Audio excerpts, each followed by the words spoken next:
Les critiques pleuvent aux côtés de Martine Aubry, des députés socialistes, des écologistes, des universitaires critiquent la politique menée depuis 2012, mais surtout depuis 2 ans, peut-être pour ne pas froisser 2 des signataires d'ailleurs, Benoît Hamon et François Lamy. Pour le reste, eh bien, CICE, déchéance de nationalité, tacle contre Manuel Valls après ses déclarations sur Angela Merkel, réforme du Code du travail, tout y passe. Les signataires appellent tout simplement à changer de politique. Voilà pour le texte écrit, publié dans Le Monde, à l'oral, même sentence.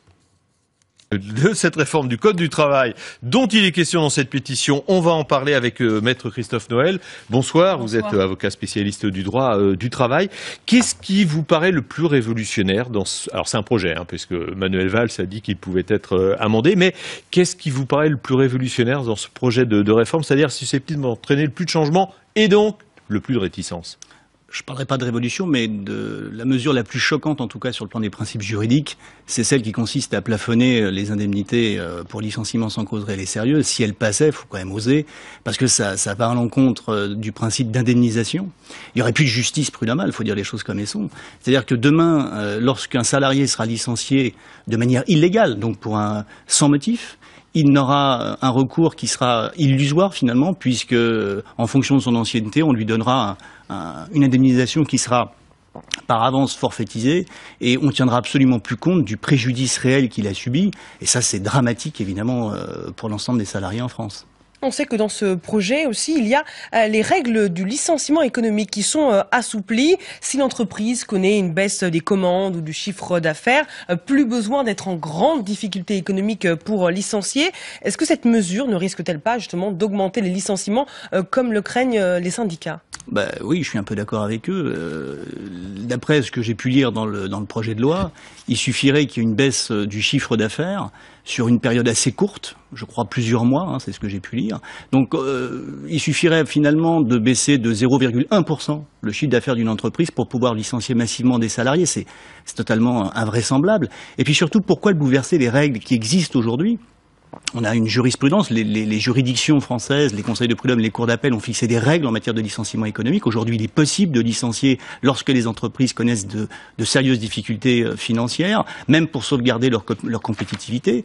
Donc ces règles, elles existent, ça fonctionne plutôt bien, et je vois pas bien l'intérêt aujourd'hui de revenir sur ces règles et entre guillemets d'assouplir. Mais certains patrons justement de PME disent justement on attend toujours trop tard pour réajuster le nombre de salariés. Et donc cette mesure est souhaitable. Je pense que c'est des effets d'annonce. Il y a des choses qui ne vont pas, effectivement, mais ça concerne davantage les grands groupes que les PME, les petites entreprises. Pour les grands groupes, effectivement, il y a des choses qui ne fonctionnent pas très bien pour les entreprises de dimension internationale, parce qu'il y a des difficultés sur les reclassements, comment ça se passe, notamment pour les filiales à l'étranger. Tout ça, effectivement, on pourrait les clarifier, ces règles, elles ne sont pas claires. C'est un peu ce qui est prévu dans le projet de effectivement, il y a des loi. Choses, voilà. Pour les filiales, on dissocie la situation de la filiale par rapport à la multinationale, si elle est basée... Exactement, mais j'ai un peu l'impression que tout le projet de loi est bâti plutôt pour protéger les grands groupes. Et on ne tient pas vraiment compte des difficultés. C'est pas la finalité pourtant. Eh oui, mais c'est un peu le sentiment que j'ai. Les petites entreprises, par contre, aujourd'hui, elles ne sont pas vraiment concernées par ce projet. C'est plutôt les grands groupes, effectivement, qui vont être favorisés. On sait que dans ce projet, il serait permis, en cas de référendum, avec une majorité de salariés, de changer le temps de travail, de moduler la rémunération des heures supplémentaires. Si un salarié refuse ce changement, quel recours a-t-il ? Il peut être licencié. Il peut être licencié, oui. Dans le projet de loi à venir, effectivement, il peut être licencié. Et ce projet de loi, justement, sur la modulation du temps de travail, sur le paiement des heures supplémentaires, sur la minoration du paiement des heures supplémentaires, j'entends parler de référendum, d'accord d'entreprise. C'est un peu l'idée sous-jacente du projet de la ministre du Travail. Moi, là aussi, je suis quand même très surpris parce qu'il y a une inversion des normes. Et puis, quand j'entends parler de référendum, ça me fait sourire. Comment voulez-vous parler de référendum dans des entreprises ? Le rapport de force, il est déséquilibré. Vous avez un chef d'entreprise qui est conseiller, qui exerce un pouvoir de direction sur ses salariés. Comment les 10 salariés peuvent-ils négocier avec leur employeur ? Et puis, dans les petites entreprises, encore une fois, il y a une proximité entre le chef d'entreprise et son personnel. Imaginez une seconde que le personnel n'aille pas dans le sens des attentes de l'employeur. Qu'est-ce qui se passera ? Il y aura une pression qui va s'exercer sur eux.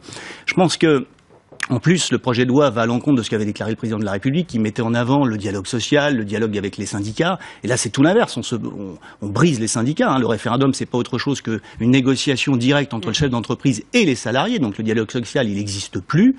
Et là, je dois dire que je suis un petit peu, évidemment, peu surpris. Oui. Est-ce qu'on devrait pas être plus sélectif, parce qu'il y a des entreprises où il y a vraiment effectivement un dialogue qui peut s'instaurer parce que les syndicats sont suffisamment représentatifs. Il y a des entreprises, des PME, des TPE ou des entreprises plus importantes où voilà, il n'y a pas de syndicat, il y en a 2-3, un référendum, on est au plus près des salariés et Vox Populi, Vox Dei, après tout, s'ils veulent aller dans ce sens-là, on est bien obligé de les suivre.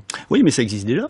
Dans les entreprises qui sont dépourvues de délégués syndicaux, qui n'ont pas donc effectivement ces délégués, on peut signer des référendums d'entreprise à condition que les organisations syndicales représentatives les contestent pas.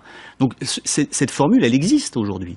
Donc, alors pourquoi on fait tout ça là? Parce que depuis tout à l'heure, vous me dites qu'en fait, il n'y a pas beaucoup de bouleversements. Mais... il y a des gros bouleversements en matière sur le plafonnement des indemnités. Ça, c'est une mesure qui est quand même qui est parfaitement scandaleuse sur le plan juridique. Et il ira peut-être pas jusqu'au bout, parce que quand Manuel Valls on parle d'amendement, c'est peut-être. J'en sais rien. C'est quand même c'est une idée qui fait quand même son chemin. Macron l'avait proposé, il a été censuré par le Conseil constitutionnel, mais il le représente aujourd'hui sous une autre forme. Uniquement en fonction du critère de l'ancienneté, c'est ça le barème d'indemnisation. Donc je pense qu'ils veulent vraiment maintenir cette idée, cette réforme, et qu'ils veulent vraiment plafonner les indemnités. Moi je trouve que je suis pas les avocats, les magistrats, les syndicats, on devrait être vent debout contre cette réforme. Il y a quelque chose qui est profondément scandaleux. Il nous reste quelques secondes, Michel Soudet, une petite réaction. Je pense que pourquoi ils font tout ça, c'est parce que le fond derrière est politique. Moi je retiens ce qu'a dit François Hollande dans l'avion qui le menait à Tahiti. Il a dit que cette loi n'était pas faite pour générer tout de suite des emplois, mais pour poser un modèle social. Et quand, dans le numéro de Politis dont vous avez montré la couverture, j'ai lu cette loi, je suis frappé de lire dans l'exposé des motifs qu'il s'agit d'un nouveau modèle social. Et un nouveau modèle social, on ne peut pas le décréter comme ça sans l'exposer à des élections et à une élection la plus importante, notamment à la présidentielle. Or, effectivement, François Hollande avait un peu annoncé la couleur dans une tribune en 2011 que j'ai retrouvée. Mais il veut faire primer le contrat sur la loi, mais c'est une société 100% libérale. C'est pas du tout notre tradition française en plus, ni celle de la République. Eh bien, il y a des élections dans un an. Ça réglera peut-être ce différend. Merci en tout cas à vous deux tout de suite. Dans LCI Soir, le rappel.